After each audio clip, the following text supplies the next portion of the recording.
অথচ এই বিবি পাইয়া কত এরকম বৃদ্ধ বাপজিদেরকে তুমি ঘর থেকে বের করে দাও। এই বাপটার কয়টা পেটে ভাত খাবে? ওই মাটা, ওই মা জননী বৃদ্ধ মহিলাটা কয়টা ভাত খাবে রে ভাই? এই বাপজিটা যেদিন চোখ বুঝে যাবে আর দুনিয়ার জমিনে আব্বা বলে কারে ডাকবারে, বাবা মা বলে কারে ডাকবারে, যেদিন তোর মা হারায়া যাবে, যেদিন তোর আব্বা হারায়া যাবে, সেদিন কিন্তু ভাই তোর মাথার ছাদ উড়ায়া যাবে রে বাবা। বুঝো না? আজকে তোমাদেরকে বলি, এই খাতুরিয়া গ্রামে যদি তালাশ করতে শুরু করি, মনে হয় একটাও পাবো না। মা তার সন্তানের নামে কেস করেছে এরকম মনে হয় একটাও পাওয়া যাবে না। কিন্তু এই খাজুরিয়া গ্রামেই বের হয়ে যাবে বিবি তার স্বামীর নামে কেস করা পাপি। আছে না নাই গো ভাই? আবার ওই বিবিকে পাইয়া কত মাকে, কত বাপকে দুটো খাবার দেয় না বেটা। ঈদের দিন আসলে এই ভাই যুবকরা শোন, যারা মাকে হারায়া দিয়েছে, বাপকে হারায়া দিয়েছে, আর দুনিয়ার জমিনে আব্বা বলে ডাকতে পারে না, মা বলে ডাকতে পারে না, এর যুবক এই বাপগুলা তুমি যখন ছোট্ট ছিলা, ছোট্ট ছেলে, বাচ্চা ছেলে, তোমার আব্বা মুনিশ খাটে, ঈদের দিন চলে এসেছে, তোমার আব্বার হাতে টাকা নাই, পয়সা নাই, তোমার আব্বার কলেজা খানা ফেটে যায়। আমার বেটা, সবার বেটার নতুন পোশাক আর আমার বেটার পোশাক নাই। বাবার কলেজা পর্যন্ত ফেটে যায়। বাপ নিজে পোশাক না কিনে সন্তানের পোশাক কিনতে পারলে মা বাপ খুশি হয়। কথা ঠিক না ঠিক রে ভাই? কথা ঠিক। এর যুবক আজ সেই বাপটা পুরাতন জামা গায়ে দিয়ে বেড়াই, পুরাতন একটা ছিঁড়া লুঙ্গি পরে বেড়াই। আজ তোমার মা একটা ভালো ব্লাউজ পাই না, তোমার মা একটা ভালো শাড়ি পাই না, আর তোমার বিবির শোকেস ভর্তি করা কাপড়, তোমার বিবির আলনা ভর্তি করা কাপড়, তারপরেও বিবিকে দিয়ে তোমার ফুরাই না। একটা এক্সাম্পল দিয়ে ভাই আমি এই রাস্তা থেকে আসল রাস্তায় যাব। আমি যদি দুইটা মিষ্টি 5 টাকা বালা, দুইটা মিষ্টি 5 টাকা করে, দুইটা মিষ্টি নিলাম আর একটা আপেল নিলাম, নিয়ে চলে গেল আমার সেই পরকার মা বাপের কাছে। পরকার মা বাপ বুঝছেন না ভাই? শ্বশুর আর শাশুড়ির কাছে। শ্বশুর শাশুড়ির বাড়িতে চলে গেলাম, দুইটা মিষ্টি নিয়েছি 5 টাকা দিয়ে, 10 টাকা দিয়ে, আর একটা আপেল নিয়েছি ভাই, ছোট একটা আপেল। যদি এই দুইটা মিষ্টি আর একটা আপেল নিয়ে যদি শ্বশুর বাড়িতে যাওয়া যায়, আপনারা বিবির বড় ভাইকে কি বলেন? আমরা বলি বড় সম্বন্ধী। একই কথা না? আচ্ছা, একই কথা।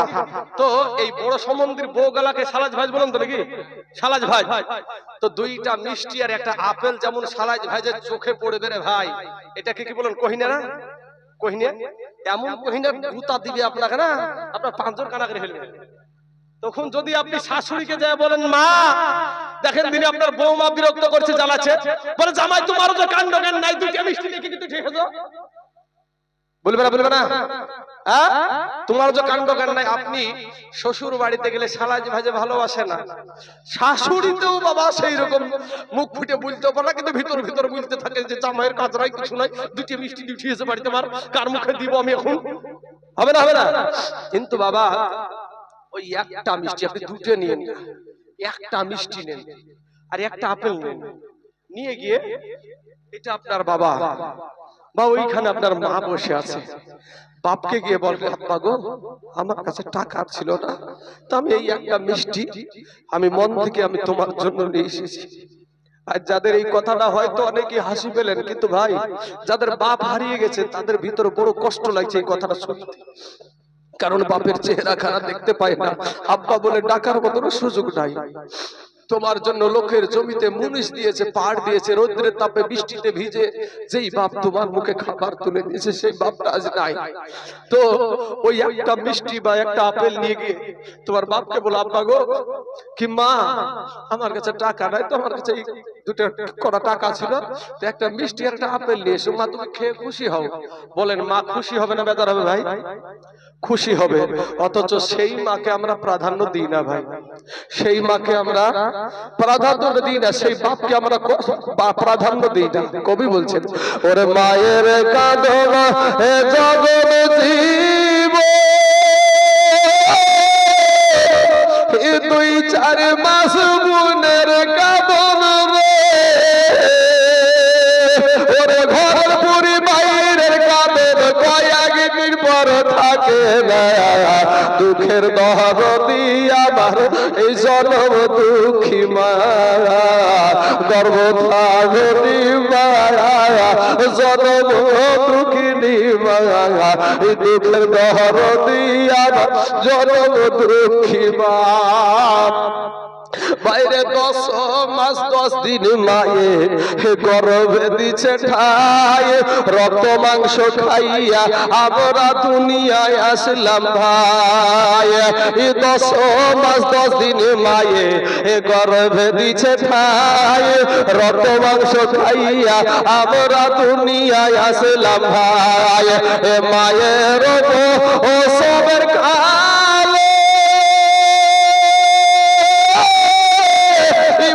ভেসে যায় নয়ন জহরে, ও মা সন্তানের কুলে লইয়া ভুলেছে সব যন্ত্রণা। জোরে বলেন না একবার সুবহানাল্লাহ। মার এত কষ্ট, এত ব্যথা, চাকু দিয়ে পেটকে কেটে ফেললো, সিজার করলো। আহারে জনম দুঃখিনী মা, যেমন আপনার সন্তানের চেহারা খানা দেখে, মায়ের সমস্ত ব্যথা দূর হয়ে যায়। জোরে বলেন সুবহানাল্লাহ। তাই কবি বলছেন, ওরে মায়ের ও সবের কালে বুকু ভেসে যায় নয়ন জহরে, ও মা সন্তানের কুলে ভুলেছে সব যন্ত্রণা, দুঃখের দহরদি আমার জনম দুঃখী মা, গর্ভধারিণী মা, জনম দুঃখিনী মা, দুঃখের দহরদি আমার জনম দুঃখী মা। বাইরে হাতে পায়ে তেল মাইখামা দিল শব্দ করি, আর পোশাক পায়খানা আমরা মায়েদের কোলে করি। ওরে হাতে পায়ে তেল মাখায়া দিল শব্দ করি, আর পোশাক পায়খানা আমরা মায়েদের কোলে করি। তবু নামা রাগ করিল এ ভিজিল গুহে মুতে, আমাদের সুখ নাই রাখিয়া আমার মায়েরা থাকে ভিজাতে। আবার অসুখ হইলে এ ছায়াতে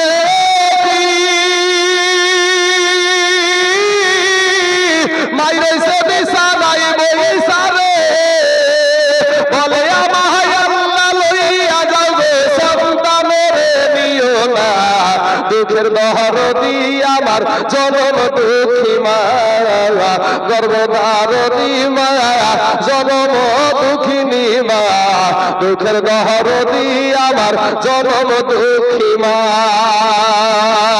ছেলে যদি কুপুত্র হয় ওই মায়ে নাহি ফেলে, আর হাজার দোষ থাকিয়া তবু মায়ে গোপন রাখে। ছেলে যদি মদখোর হয় মায়ে নাহি ফেলে, আর হাজার দোষ থাকিয়া তবু মায়ে গোপন রাখে। আজকে তাইজুল ইসলাম, আজকে তাইজুল ইসলাম ভেবে বলে, যুবকের জান্নাত তোমার মায়ের পায়ের তলে। ওরে দেখি বুখারী হাদিস খুলে করেছে নবী ঘোষণা, দুঃখের দহরদি আমার জনম দুঃখী মা, গর্ভধারিণী মা, জনম দুঃখিনী মা, দুঃখের দহরদি আমার জনম দুঃখী মা। আল্লাহ কিছু মহিলা ভাবনার যখন আসতে শুরু করে দিল, এরই মাঝে আপনার মা হালিমাতু সাদিয়া রাদিয়াল্লাহু তাআলা আনহা তার স্বামীকে ডাক দিয়া বলে, স্বামী গো, আমাদের অবস্থাও তো এরকম গো স্বামী, চলেন না একবার ওই মক্কা শরীফে চলে যাই, আমরা তো ওই মক্কাতে যে একটা সন্তান নিয়ে আসি। স্বামী স্ত্রীতে বাবা আলোচনা করে তারাও স্বামী স্ত্রীতে আসতে আরম্ভ করে দিল। কিন্তু বাবা গো, যেই সোয়ারিটাতে আসছিল বাবা, ওই উটটা বড় দুর্বল ছিল রে বাবা, ওই উটটা বড় দুর্বল। সবাই আগে চলে গেছে, মা হালিমাতু সাদিয়া পিছনে পড়ে গেছে। এ বাবাজি, এগুলো আপনারা অনেক আগে শুনেছেন, আমি সংক্ষিপ্ত আকারে মেন কিছু কথা আমার নবীজির কথাগুলা তুলে ধরছি। বাবা শোনা, সবাই যখন মক্কাতে আসে আমার নবীর কাছে সব মহিলা একবার করে গিয়েছে, কোলে নিয়েছে গো। আমার নবীজির মা আমেনা যখন বলেছে, আমার বেটার আব্বা জান দুনিয়ার জমিনে নাই, আমার বেটার আব্বা জান দুনিয়ার জমিনে নাই, আমার বেটা বাপ হারায় ওই তায়েব দেশের মহিলাগুলা আবার ফিরাইয়া দিয়েছে। আমার নূর নবী, আমার দয়ার নবীকে নিতে চাই না। কারণটা কি? কারণটা হলো ইয়তীম বাল্যকালে এ মা বাবা যাবে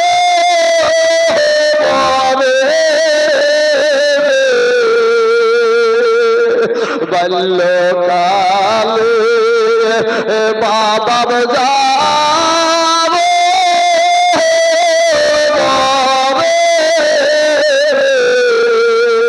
তাহার মতো দুঃখী নাই রে জগতে, তাহার মতো দুঃখী নাই রে জগতে।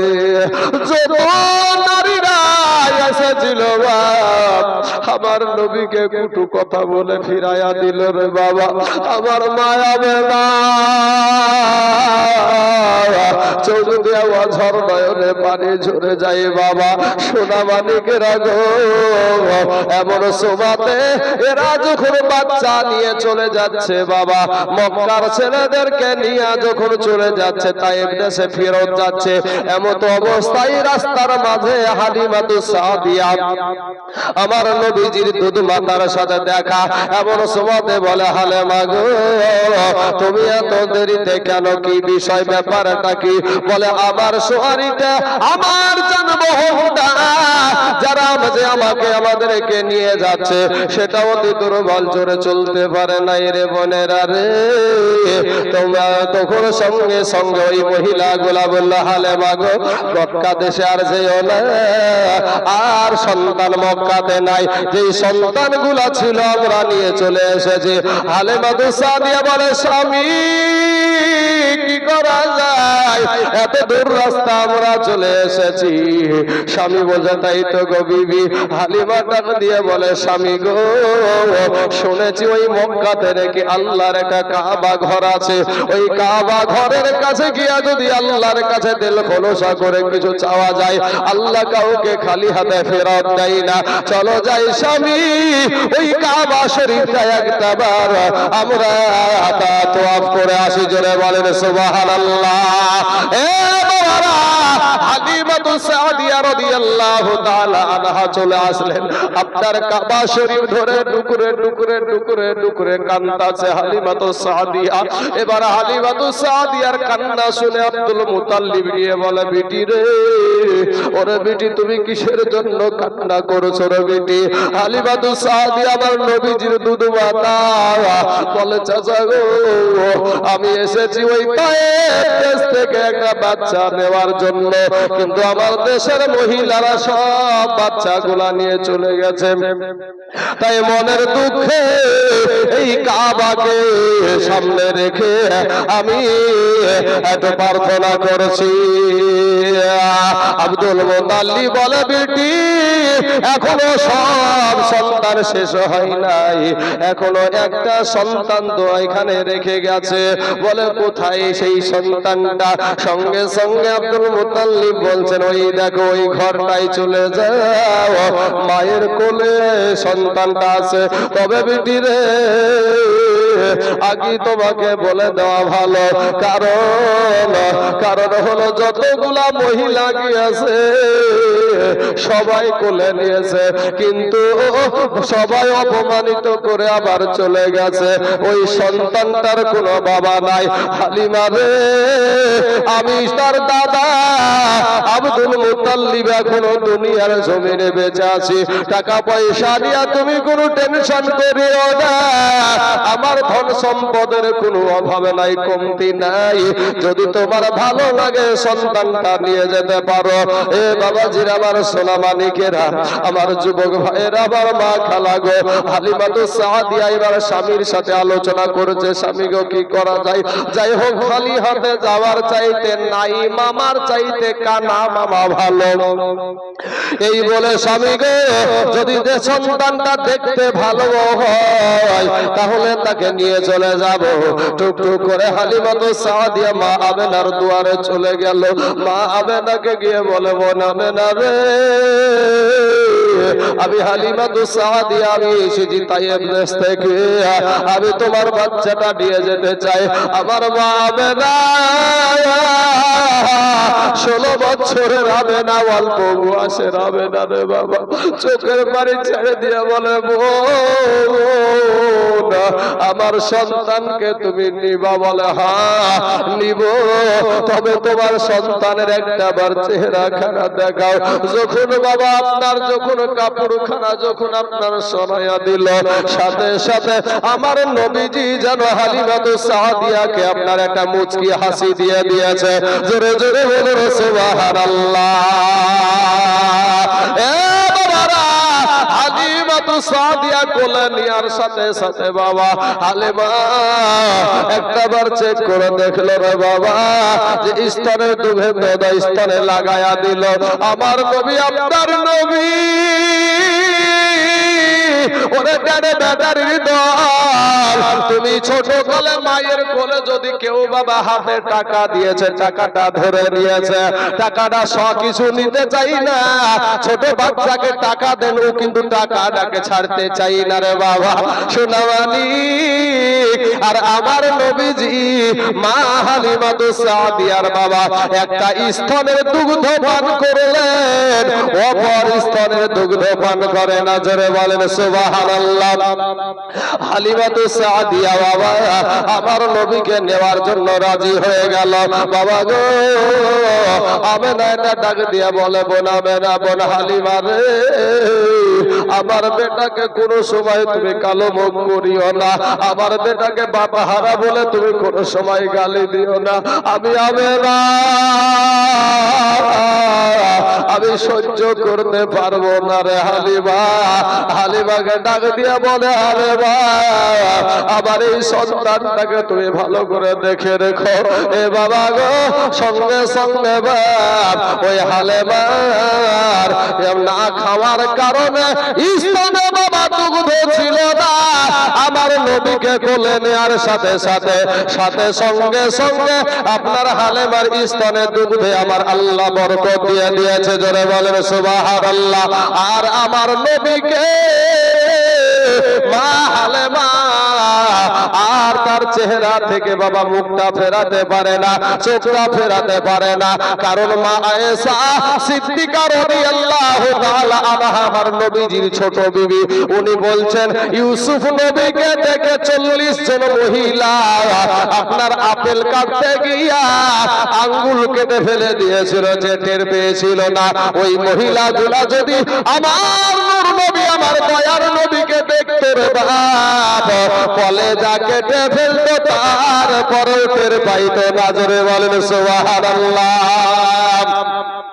এ বাবারা, আমার ভাই জানেরা, সোনা মানিকেরা গো, হালেমাকে বলে, হালেমা রে, আমার সন্তানকে তুমি নিয়ে চলে যাবা, ঠিক আছে, তবে একটা বার আমার কোলে দাও, একটা বার কোলে দাও। আমার নবীজি তিনজন মহিলার বাবা দুগ্ধ পান করেছে, কোনো কথা বলি আর কোনটাই বা ছাড়ি বাবা, তিনজন মহিলার দুগ্ধ পান করেছে। একটা হলো গলগলিয়া কাফের আবু জাবুল আহাবের বান্দি, যার নাম হলো সুয়াইবিয়া বাবা, আর একটা হলো হালিমাতু সাদিয়া, আর একটা হলো হযরত মা আমেনা। জয় হোক বাবা, আমার নবীকে নিয়ে যখন বিদায় নিয়ে চলে আসছে, এমন সময়তে উটের সাথে বাবা ঘটে গেল আবার এক রকমের এক অলৌকিক ঘটনা। উট যখন আপনার নবীকে নিয়ে যখন পিছনে বসে গেছে, উট আর হিলে না রে বাবা, উট আর নড়ে না। যখন আমার নবী সম্মুখে উঠবে আর রুখা যায় না রে বাবা, জোরে বলেন সুবহানাল্লাহ। এত দ্রুতগামী, এত দ্রুতগামী এক্সপ্রেস গাড়ি একেবারে বাবারে হাজারদুয়ারি এক্সপ্রেস শুরু হয়ে গেল। যাইতে যাইতে আগের যে মহিলাগুলা চলে গিয়েছিল বাবা, ওই মহিলাগুলার পাশ দিয়ে একবারে সাই সাই করে চলে যাচ্ছে। এখন সমাজে মহিলাগুলা ডাক দিয়ে বলে, আমেনা গো, হালেমা গো, হালেমা, ব্যাপার কি যাওয়ার টাইমে তোমার উটটাতে চলতে পারছিল না? কি ব্যাপার, অন্যের উট নিয়ে চলে এসেছো নাকি চুরি করে? বলে না রে ভুন্না, তোমরা যেই সন্তানটাকে রেখে দিয়ে অবহেলা করে, লাঞ্ছিত করে, বঞ্চিত করে, পদদলিত করে রেখে দিয়ে চলে এসেছিলা, ওই সন্তানটাকে আমি নেওয়ার সাথে সাথে আমার উটের শরীরে তেজ বাড়ায়া গেছে, জোরে বলেন সুবহানাল্লাহ। হালিমাতু সাদিয়া বাবা নিজের বাড়িতে চলে গেলেন। হালিমার বাড়িতে বাবা প্রত্যেক দিন রাতের বেলায় আপনার একেবারে আপনার টহটহ করে আলা জ্বলতে থাকে।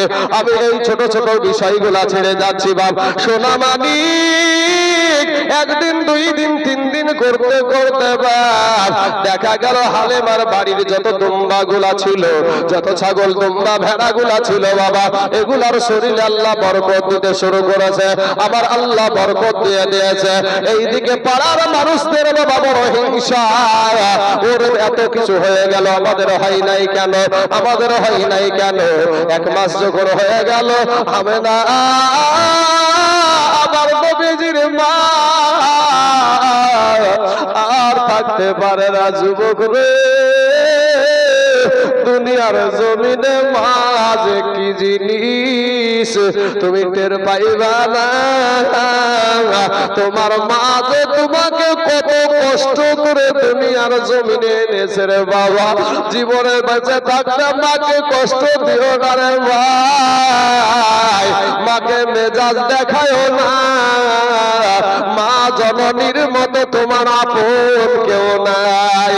আমার জীবনীতে দেখলাম বাবা, লালবাগে একবার কোর্টে আমি গেলাম, কারো একটা সহযোগিতা করতে গিয়েছিলাম বাবা, কাউকে একটু সহযোগিতা করার জন্য গেলাম, গিয়ে দেখলাম বাপ 100টার ভিতরে 77টা কেস হলো বাবা, স্বামীর নামে বিবিরা কেস করেছে নারী নির্যাতনের।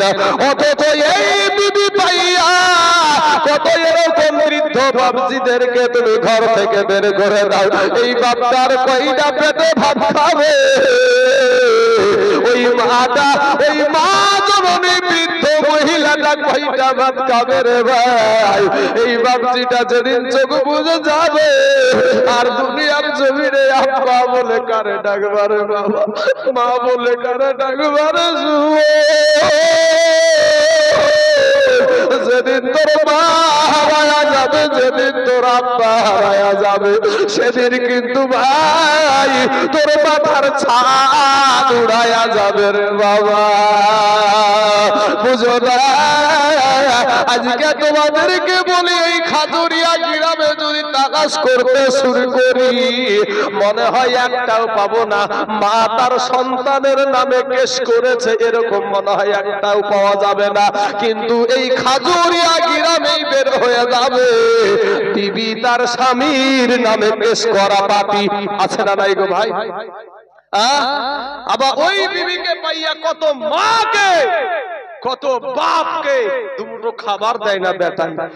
ঈদের দিন আসলে এই ভাই যুবকরা শোন, যারা মাকে হারায়া দিয়েছে, বাপকে হারায়া দিয়েছে, আর দুনিয়ার জমিনে আব্বা বলে ডাকতে পারে না, মা বলে ডাকতে পারে না, এর যুবক এই বাপগুলা তুমি যখন ছোট্ট ছিল, ছোট্ট ছেলে, বাচ্চা ছেলে, তোমার আব্বা মুনিশ খাটে, ঈদের দিন চলে এসেছে, তোমার আব্বার হাতে টাকা নাই, পয়সা নাই, তোমার আব্বার কলেজা খানা ফেটে যায়।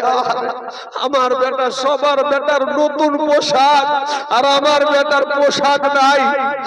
বাবার কলেজা পর্যন্ত ফেটে যায়। বাপ নিজে পোশাক না কিনে সন্তানের পোশাক কিনতে পারলে মা বাপ খুশি হয়। কথা ঠিক না ঠিক রে ভাই? কথা ঠিক। এর যুবক, আজ সেই বাপটা পুরাতন জামা গায়ে দিয়ে বেড়াই, পুরাতন একটা ছিঁড়া লুঙ্গি পরে বেড়াই। আজ তোমার মা একটা ভালো ব্লাউজ পাই না, তোমার মা একটা ভালো শাড়ি পাই না, আর তোমার বিবির শোকেস ভর্তি করা কাপড়, তোমার বিবির আলনা ভর্তি করা কাপড়, তারপরেও বিবিকে দিয়ে তোমার ফুরাই না। একটা এক্সাম্পল দিয়ে ভাই, আমি এই রাস্তা থেকে আসল রাস্তায় যাব। আমি যদি দুইটা মিষ্টি 5 টাকা বালা, দুইটা মিষ্টি 5 টাকা করে, দুইটা মিষ্টি নিলাম, আর একটা আপেল নিলাম, নিয়ে চলে গেল আমার সেই পরকার মা বাপের কাছে। পরকার মা বাপ বুঝছেন না ভাই? শ্বশুর আর শাশুড়ির কাছে। শ্বশুর শাশুড়ির বাড়িতে চলে গেলাম, দুইটা মিষ্টি নিয়েছি 5 টাকা দিয়ে, 10 টাকা দিয়ে, আর একটা আপেল নিয়েছি ভাই, ছোট একটা আপেল। যদি এই দুইটা মিষ্টি আর একটা আপেল নিয়ে যদি শ্বশুর বাড়িতে যাওয়া যায়, আপনারা বিবির বড় ভাইকে কি বলেন? আমরা বলি বড় সম্বন্ধী। একই কথা না? আচ্ছা, একই কথা। তো এই বড় সম্বন্ধীর বউগালাকে সালাজ ভাই বলেন তো নাকি? সালাজ ভাই।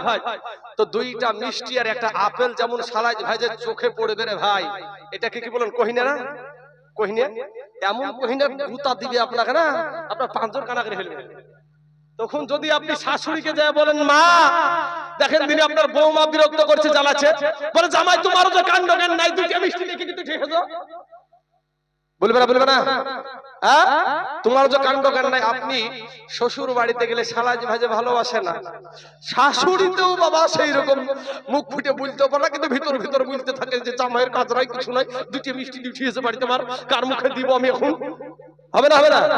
কিন্তু বাবা ওই একটা মিষ্টি আপনি দুটো নিয়েন, একটা মিষ্টি নেন আর একটা আপেল নেন, নিয়ে গিয়ে এটা আপনার বাবা বা ওইখানে আপনার মা বসে আছে, বাপকে গিয়ে বলবে, আব্বা গো আমার কাছে টাকা ছিল না, তো আমি এই একটা মিষ্টি আমি মন থেকে আমি তোমার জন্য নিয়ে এসেছি। আর যাদের এই কথাটা হয়তো অনেকে হাসি পেলেন, কিন্তু ভাই যাদের বাপ হারিয়ে গেছে তাদের ভিতরে বড় কষ্ট লাগছে এই কথাটা শুনতে। কারণ বাপের চেহারা খারাপ দেখতে পায় না, আব্বা বলে ডাকার মতো সুযোগ নাই। তোমার জন্য লোকের জমিতে মুনিশ দিয়েছে, পাড় দিয়েছে, রৌদ্রের তাপে বৃষ্টিতে ভিজে যেই বাপ তোমার মুখে খাবার তুলে দিয়েছে, সেই বাপটা আজ নাই। তো ওই একটা মিষ্টি বা একটা আপেল নিয়ে গিয়ে তোমার বাপকে বলো, আব্বা গো কি মা আমার কাছে টাকা নাই, তো আমার কাছে দুটো কটা টাকা ছিল, তো একটা মিষ্টি আর একটা আপেল নিয়ে এসো, মা তুমি খেয়ে খুশি হও। বলেন মা খুশি হবে না বেজার হবে ভাই? খুশি হবে। অথচ সেই মাকে আমরা প্রাধান্য দিই না ভাই, সেই মাকে আমরা প্রাধান্য দিই না, সেই বাপকে আমরা প্রাধান্য দিই না। কবি বলছেন, ওরে মায়ের কাঁদন হে জগৎ জীব, 2-4 মাস বুনের কাঁদন রে, ওরে ঘর পুরি বাইরের কাঁদন কয়েকদিন পর থাকে না, দুঃখের দহরদি আমার এই জনম দুঃখী মা, গর্ভধারিণী মা, জনম দুঃখিনী মা, এই দুঃখের দহরদি আমার জনম দুঃখী মা। বাইরে 10 মাস 10 দিন মায়ে গর্ভে দিছে ঠাই, রক্ত মাংস খাইয়া আমরা দুনিয়ায় আসলাম ভাই। 10 মাস 10 দিন মায়ে গর্ভে দিছে ঠাই, রক্ত মাংস খাইয়া আমরা দুনিয়ায় আসলাম ভাই। মায়ের ও সবের কালে বুকু ভেসে যায় নয়ন জলে, ও মা সন্তানের কুলে লইয়া ভুলেছে সব যন্ত্রণা। জোরে বলেন না একবার সুবহানাল্লাহ। মার এত কষ্ট, এত ব্যথা, চাকু দিয়ে পেটকে কেটে ফেললো, সিজার করলো। আহারে জনম দুঃখিনী মা, যেমন আপনার সন্তানের চেহারা খানা দেখে, মায়ের সমস্ত ব্যথা দূর হয়ে যায়। জোরে বলেন সুবহানাল্লাহ। তাই কবি বলছেন, ওরে মায়ের ও সবের কালে বুকু ভেসে যায় নয়ন জলে, ও মা সন্তানের কুলে লইয়া ভুলেছে সব যন্ত্রণা। দুঃখের দহরদি আমার জনম দুঃখী মা, গর্ভধারণী মা, জনম দুঃখিনী মা, দুঃখের দহরদি আমার জনম দুঃখী মা। বাইরে হাতে পায়ে তেল মাই খামা দিল শব্দ করি, আর পোশাক পায়খানা আমরা মায়েদের কোলে করি। ওরে হাতে পায়ে তেল মাখায়া দিল শব্দ করি, আর পোশাক পায়খানা আমরা মায়েদের কোলে করি। তবু আমার রাগ করিল ভিজিল গুহে মুতে, আমাদের সুখ নাই রাখিয়া আমার মায়েরা থাকে ভিজাতে। আবার অসুখ হইলে চায়াতে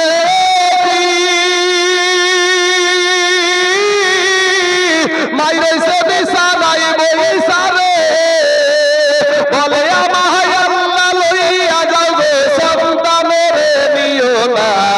দুঃখের দহরদি আমার জনম দুঃখী মা, গর্ভধারণী মা, জনম দুঃখিনী মা, দুঃখের দহরদি আমার জনম দুঃখী মা। ছেলে যদি কুপুত্র হয় ওই মায়ে নাহি ফেলে, আর হাজার দোষ থাকিয়া তবু মায়ে গোপন রাখে। ছেলে যদি মদখোর হয় মায়ে নাহি ফেলে, আর হাজার দোষ থাকিয়া তবু মায়ে গোপন রাখে। আজকে তাইজুল ইসলাম, আজকে তাইজুল ইসলাম ভেবে বলে, যুবকের জান্নাত তোমার মায়ের পায়ের তলে। ওরে তাকে বুখারী হাদিস খুলে করেছে নবী ঘোষণা, দুঃখের দহরদি আমার জনম দুঃখী মা, গর্ভধারণী মা, জনম দুঃখিনী মা, দুঃখের দহরদি আমার জনম দুঃখী মা। আল্লাহ।